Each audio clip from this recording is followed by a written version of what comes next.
Давала податоци на осомничен за криминал со што тој бил чегор понапред од обвинителството и го загрозила безбедносниот систем. За ова судијата Илија Трпков ја осуди поранешната председателка на ДКСК Татјана Димитровска, на која веќе половина година и се суди. Виновна е, но доби условна осуда. 1 година во затвор ако стори ново кривично дело во следните 3 години. Функцијата председател на Државна комисија за спречување корупција представува врв на институционалната одговорност во системот на превенција и борба против организираниот криминал и корупција во државата. Секој постапување надвор од законот од страна на председателот и неовластено споделување информации надвор од дозволеното представува исполнување на битието на кривичното дело оддавање службена тајна. Димитровска е осудена дека на поранешниот директор на ТЕЦ Неготино, кој сега е обвинет во случајот Адитив, со пораки му издавала податоци од предмети кои биле отворени во антикорупцијска за него, додека траела истрагата на обвинителството за гонење на организиран криминал и корупција.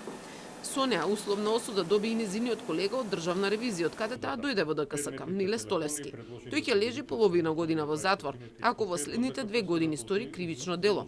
Судот смета дека со тоа што го полагал испитот за безбедносен сертификат во име на Димитровска, заедно го загрозиле безбедносниот систем. Обвинителите очекувале ефективна затворска казна, но ќе ја чекаат пресудата дали ќе се жалат. Обвинителството ќе донесе одлука и ќе заземе конечен став по однос на видот и висината на казните и по однос дали ќе го користи правото за поднесување на жалба против. Вие како обвинители очекувавте ефективна казна? Во рамките на границите. Во рамките на границите очекувавме, да. Адвокатот на Димитровска не е задоволен од пресудата и ќе поднесе жалба.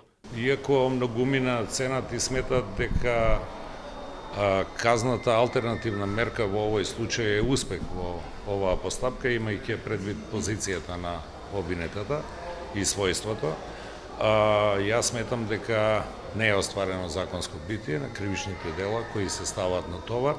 Ослободителна пресуда доби само Билјана Мантова Петровска. Беше обвинета дека како раководителка во ТЕЦ Неготино на осомничениот во Адитив Стојановиќ му испраќала документи од БЈБ со барање за да се достават сите податоци за тендерите за мазут кои ги добила фирмата РКМ на Капушевски.